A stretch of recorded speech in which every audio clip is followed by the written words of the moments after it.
જય શ્રી હરિ. આપ સૌનું સ્વાગત છે આપની આ ચેનલ ધર્મદર્પિતમાં. આજે આપણે જાણીશું અધિક માસમાં આવતું પંચરાત્રિનું વ્રત. અધિક માસ દરમિયાન આવતા 5 દિવસ એટલે કે 11 જૂન 2026થી 15 જૂન 2026 11 અમાસ સુધી ચાલતું આ વ્રત પંચરાત્રિ વ્રત કહેવાય છે. આ 5 દિવસ આખા વર્ષની પૂજા અર્ચના જેટલું પુણ્ય આપી શકે છે. અધિક માસમાં આવતા વદ પક્ષની એકાદશી પરમા એકાદશી કે જેને કમલા એકાદશી પણ કહેવાય છે 11 જૂન 2026ના રોજ છે. આ પુરુષોત્તમ માસ એવો સરસ સંયોગ છે કે 11 તારીખે એકાદશી, 12 તારીખે બારસ, 13 તારીખે ત્રયોદશી વ્રત, 14 તારીખ ચૌદશ ને શિવરાત્ર, 15 તારીખ અમાસ કે જે દર અમાવસ્યા આવે છે.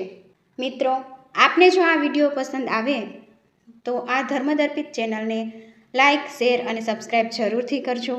બોલો શ્રી પૂર્ણ પુરુષોત્તમ ભગવાનની જય. આ 5 દિવસ જે દાન, પુણ્ય, વ્રત, તપ, મંત્ર, જાપ કે જાગરણ થઈ શકે એ આખા પુરુષોત્તમ માસ દરમિયાન જે પૂજા અર્ચનાનું ફળ મળે છે આ 5 દિવસની પૂજાથી મળી શકે છે. આ પંચરાત્રિના વ્રતથી વૈકુંઠ ધામની પ્રાપ્તિ થાય છે.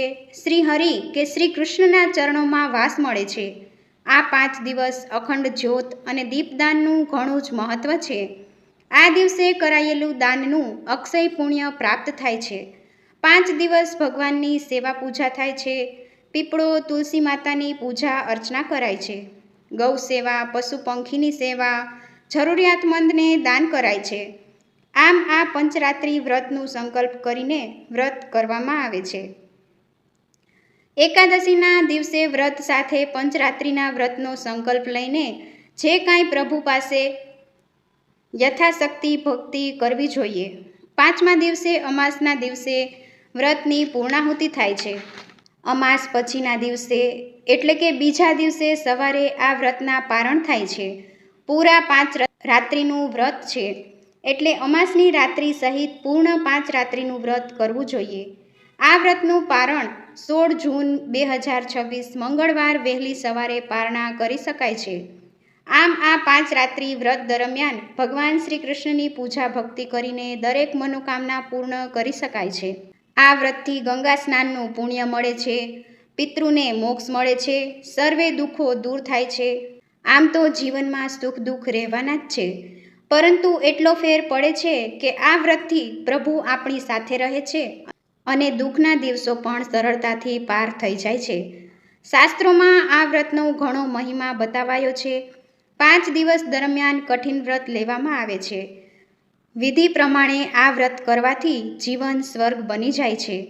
આ વ્રતમાં પારકું અન્ન ખાવું નહીં, કોઈની નિંદા કરવી નહીં, ડુંગળી લસણ ન ખાવા, સાત્વિક ભોજન કરવું, બની શકે તો એકટાણું કે ઉપવાસ કરવો.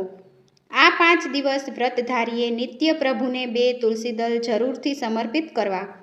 આપણા ઈષ્ટદેવની પૂજા સાથે નિત્ય શ્રી કૃષ્ણ ભગવાનની પણ પૂજા કરી લેવી. અલગથી સ્થાપના કરવાની જરૂરિયાત હોતી નથી. અખંડ જ્યોત ઘી, તેલ કે સરસવ તેલ કોઈ પણ અનુકૂળતા મુજબ અખંડ જ્યોત કરી શકાય છે.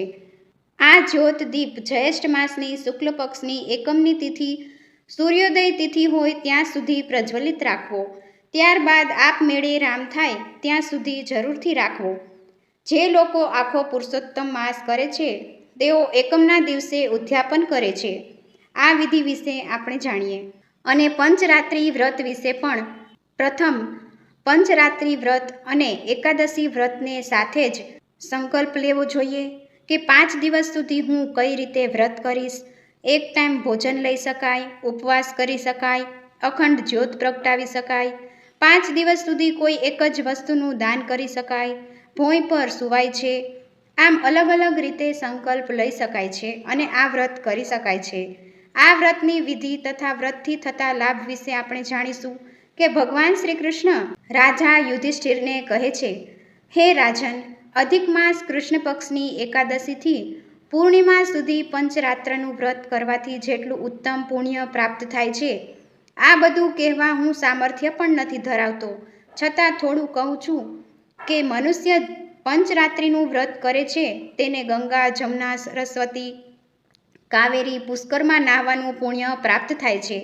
આ પંચરાત્ર વ્રતથી ગૌદાન, ગયામાં શ્રાદ્ધ વગેરેનું પુણ્ય પ્રાપ્ત થતાં પિતૃઓ તૃપ્ત થાય છે. આ વ્રત ખંડમાં કહેલા સર્વ વ્રત કર્યાનું પુણ્ય પ્રાપ્ત થાય છે. જેમ મનુષ્યમાં બ્રાહ્મણ શ્રેષ્ઠ છે, પશુઓમાં ગાય શ્રેષ્ઠ છે, દેવોમાં ઇન્દ્ર શ્રેષ્ઠ છે, તે જ રીતે સઘળા માસમાં અધિક માસ સર્વશ્રેષ્ઠ છે. આ આખા માસમાં પણ પંચરાત્ર વ્રત સર્વશ્રેષ્ઠ છે. તેને મહાપાપનો નાશ કરનારું વ્રત કહેવાય છે. આ વ્રત ન થાય તો અધિક માસનું એકાદશીનું વ્રત તો દરેક મનુષ્યએ અવશ્ય કરવું જ જોઈએ. 3 વર્ષે આવનાર પંચરાત્ર વ્રત આખા મહિનાનું વ્રત ફળ આપનાર છે, બધા વ્રતોનું પુણ્ય આપનાર છે. આમ ભગવાન શ્રી કૃષ્ણ રાજા યુધિષ્ઠિરને કહે છે, હે રાજન, તમે જે અધિક માસ પરમાં એકાદશી વ્રત પૂછ્યું એ સઘળું મેં સંભળાવ્યું. હવે આ વ્રત આ પ્રમાણે કરવું.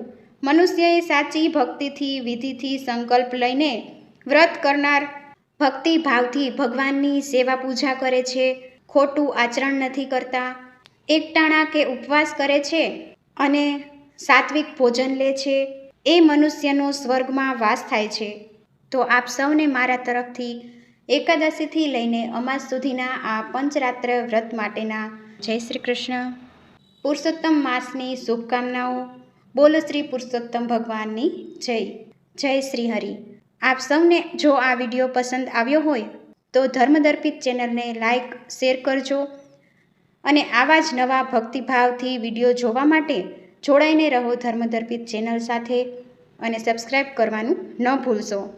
કૃષ્ણાય વાસુદેવાય હરયે પરમાત્મને પ્રણતઃ ક્લેશનાશાય ગોવિંદાય નમો નમઃ.